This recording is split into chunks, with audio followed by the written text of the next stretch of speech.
Hello বন্ধুরা, প্রিয়া ইপসা কিচেনে তোমাদের সবাইকে স্বাগত। আজকে তোমাদের সাথে শেয়ার করলাম রুই মাছের কালিয়া। তোমরা অনেকেই কাতলা মাছ দিয়ে কালিয়া খেয়ে থাকবে। একবার আমার মতন করে রুই মাছের কালিয়া খেয়ে দেখো, বেশ ভালো লাগবে। আমি কিভাবে রুই মাছের কালিয়া বাড়িতে তৈরি করি সেটাই তোমাদের সাথে ভিডিওর মাধ্যমে শেয়ার করলাম। রেসিপিটা ভালো লাগলে প্লিজ আমার চ্যানেলটিকে লাইক ও সাবস্ক্রাইব করে দিও। আমি এখানে রুই মাছের কটা রিং পিস নিয়ে নিয়েছি। পিসগুলো ভালো করে ধুয়ে নিয়েছি। এবার এর মধ্যে দিয়ে দিলাম আন্দাজ করে হলুদ গুঁড়ো আর দিচ্ছি নুন।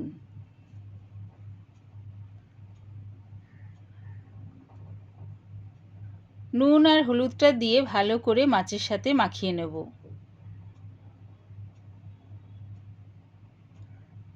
গ্যাসটাকে হাই ফ্লেমে রেখে একটা কড়া বসিয়ে দিলাম তার মধ্যে বেশ খানিকটা সর্ষের তেল।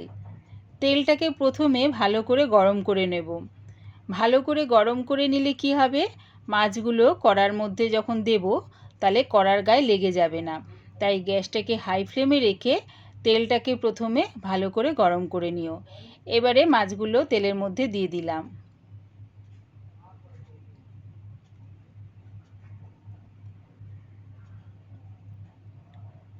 একদিকটা ভাজা হয়ে গেছে, আরেক দিকটা ভাজার জন্য উল্টিয়ে দিচ্ছি।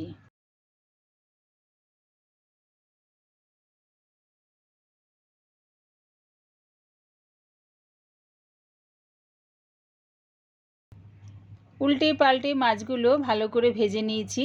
এবারে নামিয়ে নিলাম।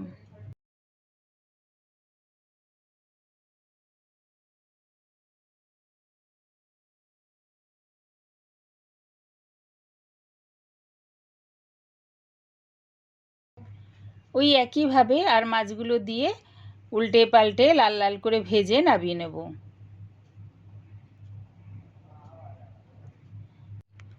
ফোড়নের জন্য দিচ্ছি 4-5টা লবঙ্গ, 3টে ছোটো এলাচ, 2 টুকরো দারচিনি, 2টো শুকনো লঙ্কা, 1 টুকরো জয়িত্রী আর একটা তেজপাতা।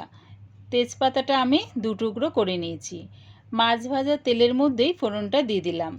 যখন দেখবে ফোড়নের থেকে সুন্দর একটা গন্ধ বেরোচ্ছে, তার মানে ফোড়নটা আমার ভাজা হয়ে গেছে। এবারে দিয়ে দিলাম একটা বড় সাইজের পেঁয়াজের পেস্ট। পেঁয়াজটা দিয়ে তেলের সাথে ভালো করে মিশিয়ে 2 মিনিটের মতন আমি কষিয়ে নিলাম। এবারে দিয়ে দিচ্ছি 1 চামচ আদা রসুনের পেস্ট।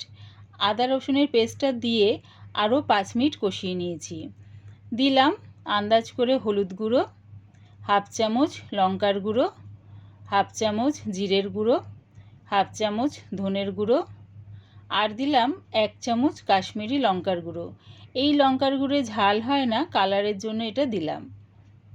সব কিছু দিয়ে ভালো করে মশলাটা কষিয়ে নেব আরও 5 মিনিটের মতন।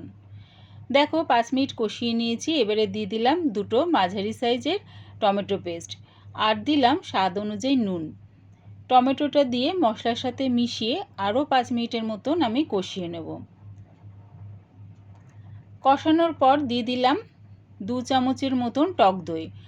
টক দইটা আমি ফেটিয়ে নিয়েছি, সেটা দিয়ে দিলাম মশলার মধ্যে। টক দইটা দিয়ে আরও ভালো করে কষিয়ে নিলাম। এবারে দিয়ে দিচ্ছি বেশ খানিকটা জল, 1/2 কাপের মতন আমি জল দিলাম। যে যেরকম গ্রেভি রাখবে মাছে সেই অনুযায়ী জলটা ব্যবহার করো। 1/2 কাপের মতন জল দিয়ে মশলার সাথে ভালো করে মিশিয়ে ঝোলটাকে ফুটতে দিলাম। দেখো ঝোলটা ফুটে গেছে। এবারে রুই মাছগুলো ঝোলের মধ্যে দিয়ে দিলাম। ঝোলের মধ্যে দিয়ে আরও 2 মিনিটের মতন ঝোলের সাথে ফুটিয়ে নিলাম। ফুটিয়ে নিলে কি হবে, মাছের মধ্যে ঝোলের স্বাদ আর গন্ধ দুটোই ঢুকে যাবে, তাহলে মাছটা খেতেও বেশ ভালো লাগবে। রেডি হয়ে গেছে আমার রুই মাছের কালিয়া। একবার আমার মতন করে এই রুই মাছের কালিয়া বাড়িতে বানিয়ে দেখো, পুরো অনুষ্ঠান বাড়ির মতন খেতে লাগে এই রুই মাছের কালিয়া। আমার এই পুরো ভিডিওটা দেখার জন্যে প্রিয়া ইপসা কিচেনের থেকে তোমাদের সবাইকে অনেক ভালোবাসা রইল। রুই মাছের কালিয়া রেসিপিটা ভালো লাগলে প্লিজ আমার চ্যানেলটিকে সাবস্ক্রাইব করে দিও।